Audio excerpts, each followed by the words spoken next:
দেখেন কি পরিমাণ বাতাস, একদম বাতাসে উড়াই নিয়ে যাচ্ছে।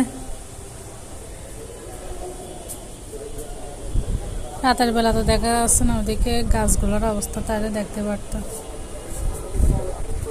এখানে কাপড়ের অবস্থা দেখবেন, সামান্য আমার ছোট ছোট এই গাছগুলোর অবস্থা দেখেন কিরকম।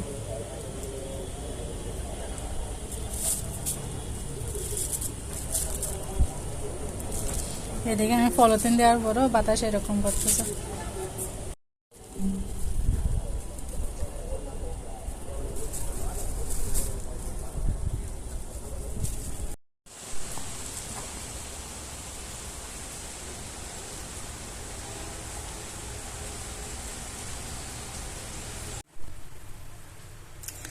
বাহিরে অনেক বৃষ্টি পড়তেছে। আচ্ছা, আমি একটা কথা বুঝি না, সুন্দরী বউ থাকার পরেও স্বামীরা কেন পরকীয়া করে? বউয়ের মধ্যে কোনো দোষ, কোনো দোষ ত্রুটি কোনো কিছু নাই, তারপরেও কেন স্বামীরা পরকীয়া করে? দেখেন কি পরিমাণ বৃষ্টি, বাতাসে হচ্ছে।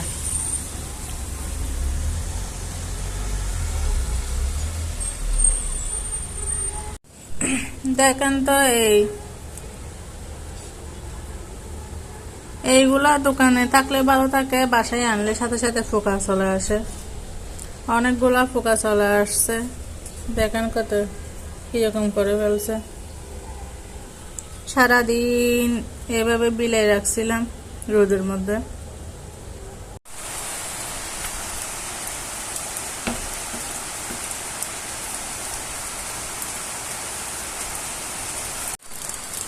আজকে সারাদিন বৃষ্টি, কাল রাত থেকে এখনো বৃষ্টি পড়ে যাচ্ছে কন্টিনিউয়াসলি।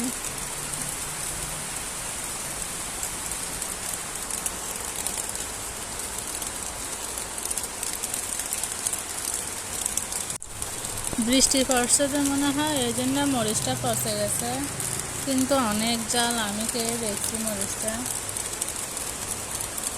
আর বাকিগুলা ঠিক আছে।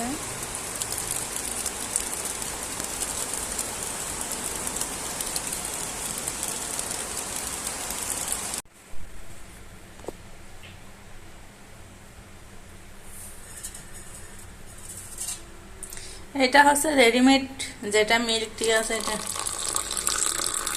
এখানে আমি আবার এক্সট্রা করে একটুখানি দুধ অ্যাড করি।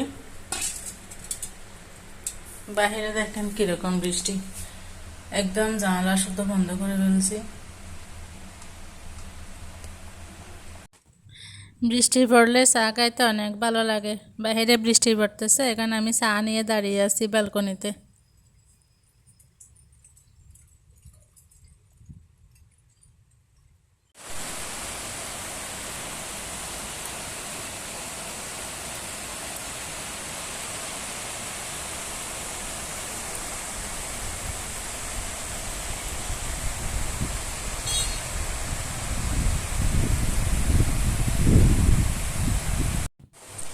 এই বেডশিটটা আমি অনলাইন থেকে নিছি, এমনি ভালো আছে, বেশি খারাপ না বেডশিটটা, 320 টাকা করে। এরপর আমি রাতে খাওয়ার জন্য বসে গেছি, বাহিরে তো বৃষ্টি পড়েই যাচ্ছে।